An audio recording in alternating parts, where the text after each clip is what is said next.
Vamos lá, antes eu tenho uma dúvida minha. Eu duvido, mas vamos lá. Boa, é boa. É? Não, eu queria De saber... algum livro que você leu dele. É, não, então, vou ler agora. Tá, então vai. Eu queria saber como que foi a primeira vez você ver um livro ser uma coisa que saiu da sua cabeça ali, concretizado ali na sua frente. É mesmo, cara. Boa pergunta. Nem viu? acredito que foi você que fez, cara. Fui eu. É, muito bom. Quem soprou? Chat GPT. É o Chat GPT. Não, se fosse o Chat GPT, ele ia elaborar muito mais, né? Nossa. A priori, nesse momento, quando... Com aqueles travessão, né? Que o Chat GPT lá. Palavras que eu nunca nem sei, nunca usei. Mas é boa pergunta mesmo. Como foi essa sensação de ver alguma coisa na tela? Cara, depois de 10 anos escrevendo... Porque você é visual, quando você escreve, você vê essas cenas já na tua cabeça? Vejo um pouquinho, Tá. vejo um pouquinho. Ainda que meio nubladas, os personagens não têm cara. Então, por exemplo, mesmo? eu não escrevo pensando em ator nenhum. Putz, eu não consigo fazer isso. É Não mesmo? escrevo pensando em ator nenhum. Eu encaixo a cara do ator depois, quando ele vai ser o ator do personagem. Entendi. Mesmo novela. Eu fiz a novela Beleza Fatal inteira sem ter a cara do ator, dos atores. Cara, tem algumas sensações, é muito legal, assim, depois de 10 anos, 12 anos publicando livro e fazendo série e tal, né?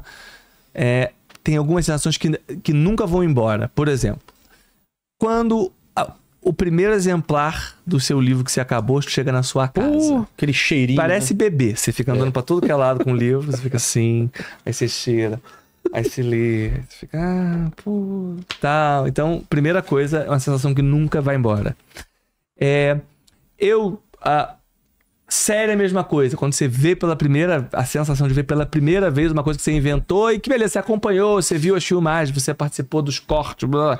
Mas quando você vê a coisa pronta, dá um frio na espinha que é muito doido e acontece até hoje, assim.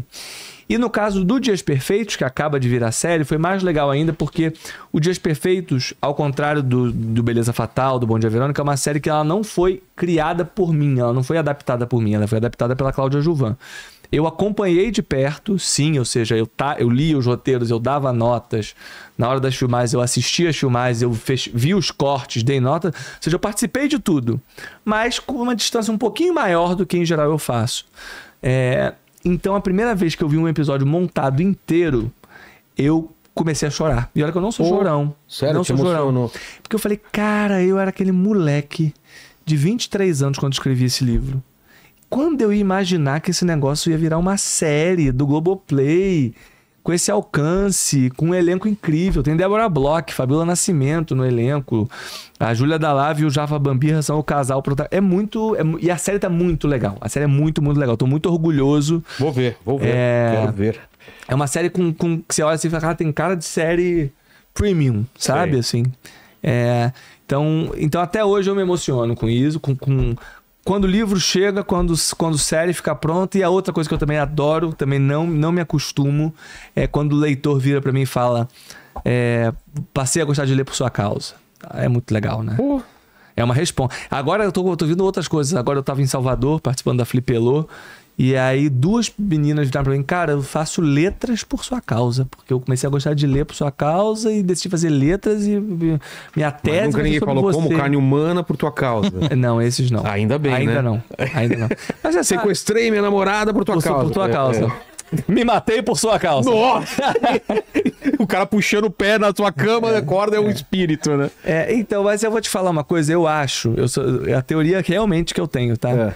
Eu acho que quem lê histórias de suspense, policial, crime, são pessoas muito sãs. Eu também acho. Porque são pessoas que frequentam, acessam o seu lado mais sombrio. São pessoas que, pessoas que tem problema nem conseguem ler essas coisas. São pessoas que se conhecem muito, também a pessoa para ler esse tipo de coisa, né? Ou seja, eu acho que é muito mais perigoso quando você não lê essas coisas, sabe? Exato. Então, às vezes, em tarde de autógrafo, chega sempre uma criança ou uma menininha assim, com a mãe, e falando assim, ai, minha filha adora ler seus livros, ela tem 16 anos e adora ler Suicidas. Ô, louco. E eu fico desesperada. O que eu faço? Eu falo, se você lê junto, conversa, Explica, cara, né? tá tudo certo.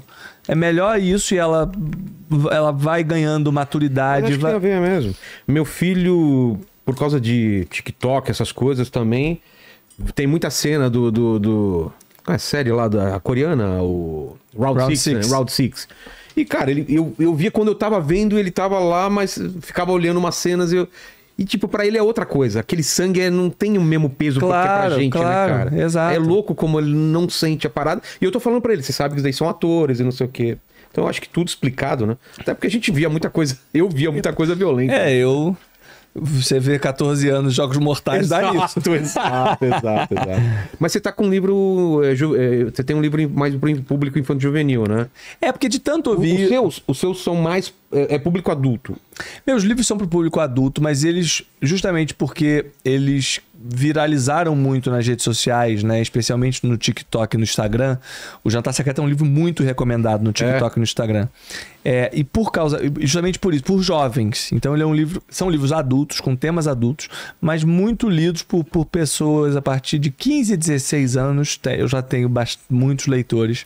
E, curiosamente, 90% do público feminino. É mesmo? Mulheres leem mais do que os homens. E também lê também sobre serial killer, gosta de true crime. A gente vê pelo público quando a gente faz true crime aqui também. É o público mais interessado nas minhas histórias. Mas e aí o juvenil que você perguntou. O Mágica Mortal. O Mágica Mortal, então, eu quis fazer um livro juvenil porque eu quis... como eu falei, eu ouvia muito gente falando, comecei a gostar de ler pelos seus livros e tal. E eu falei, cara... Lembrei daquela época em que eu lia livro na escola. E eu acho que o livro que às vezes são adotados os livros que são adotados em escolas formam não leitores, né? Faz a criança detestar ler. Apesar que a coleção Vagalume que eu lia quando eu era moleque na escola era boa. É maravilhosa. Lembra? Eu adorava. Li, claro, Os Caravelhos do Diabo da coleção Vagalume. Marcos Rey era da coleção Vagalume. Borboleta Tíria. Borboleta Tíria. E Pedro Bandeira também. Né? Com Droga da Obediência. Não era da coleção Vagalume, mas Droga da Obediência. Lembra dessa? Sei. E aí, embalado por esses livros todos que eu, na época, li e gostei, eu falei, cara... E o Pedro Bandeira mesmo... E hoje em dia tem até um nome pra essa categoria, né? Infanto juvenil. Não, mas tem um nome gringo, assim, que o pessoal usa. O YA. E aí... Não, e aí o Pedro... Aí eu conheci o Pedro Bandeira numa Bienal.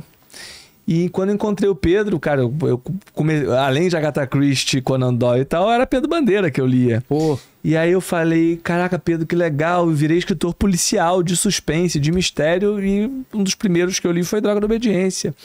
E aí ele falou, me dá seus livros. Aí eu leu meus livros, me mandou um e-mail, eu tenho esse e-mail até hoje, do Pedro, super fofo, comentando cada um dos meus livros. Cara. E ele falou, quando você vier pra São Paulo, eu quero almoçar com você. E eu fui almoçar com ele, ele falou, você tem que escrever livro juvenil. Porque existem muitos autores de livro infantil e do infantil pula para o adulto. Pois é. Não tem autores no Brasil, tantos autores, se dedicando a justamente essa faixa ali dos 10 aos 15. A partir dos 15 já leem livro adulto. Antes dos 10, leem muito livro infantil, com muita figura e tal. Essa faixa 10 aos 15, que é a faixa que Jogos Vorazes pegou, Harry Potter, né? E tal, a gente não tem tantos autores no Brasil. E ele falou, você tem que fazer um mistério juvenil para ser lido nas escolas e tal. Isso que eu ia falar, qual é o elemento para ser considerado um livro? Não pode ter muita violência, a violência tem que ser... Pode ter violência, porque criança gosta de tema de violência. Não pode ser gráfica. Não pode ser gráfica, não pode ser descritiva, não pode ter palavrão, não pode ter sexo, enfim, normal. Mas essa que é a questão. Ele falou, Rafa, o maior erro de livro juvenil é quando você trata a criança como idiota. É subestimar, né? A criança não gosta de ser tratada como idiota, ela gosta de ser tratada como criança, é diferente. Então, assim, faça o livro... Eu falei, mas pode ter violência? Ele pode, desde que você não descreva. Criança sabe o que é violência. Criança tem uma violência dentro de si. Né? E, na verdade, quando ela pode falar... Quando ela lê, é o que a gente estava falando. Quando você lê sobre violência, você, de algum modo, exercita essa adrenalina. Você põe pra fora essa adrenalina que você ficar tem. Represado, né? O difícil é ficar represado, exato. E aí ele me incentivou a escrever... Tem gente que é no videogame, tem gente que é no videogame, no filme. Claro. E aí ele me incentivou muito a escrever o Mágica Mortal. Eu escrevi um primeiro livro e aí eu tive a ideia de fazer uma história de um grupo de amigos que investigam um mágico assassino. Lembra que eu falei que eu queria ser mágico? Investigam um mágico assassino que mata as pessoas através dos truques de mágica. Vai ter um advogado assassino? Provavelmente. Do jeito que a coisa vai. Um ator assassino. E aí... E é isso, aí eu fiz a história do Mágico Assassino. Pô, foi muito legal, me diverti muito. E o protagonista chama Pedro, em homenagem ao Pedro Bandeira. Poxa. O personagem principal da turminha de amigos é o Pedro. E vai ser uma série? A ideia é fazer uma série de livros, O Esquadrão.